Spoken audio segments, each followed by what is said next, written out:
সাবেক সরকারের সময় চরম নির্যাতিত হয়েছে বিএনপি নেতাকর্মীরা। সে ছিল এক রাজনৈতিক দুর্যোগ, যেই দুর্যোগ থেকে আজ বের হয়ে আসার সুযোগ সৃষ্টি হয়েছে।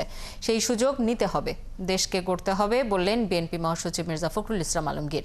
কেন্দ্রীয় কর্মসূচির অংশ হিসেবে যশোরের দলীয় জনসভায় একথা বলেন তিনি আরও বলেন, শিক্ষার্থীদের রাজনৈতিক দল করতে হলে সরকার থেকে পদত্যাগ করতে হবে। আমাদের প্রায় কয়েক হাজার নেতা কর্মী তারা হত্যা করেছে। আপনাদের এই যশোরে এই 15 বছরে প্রায় 84 জনকে হত্যা করা হয়েছে। জুলাইয়ে আগস্টে যে আন্দোলন হয়েছে, সেই আন্দোলনে আমাদের ছেলেরা প্রায় 426 জন প্রাণ দিয়েছে।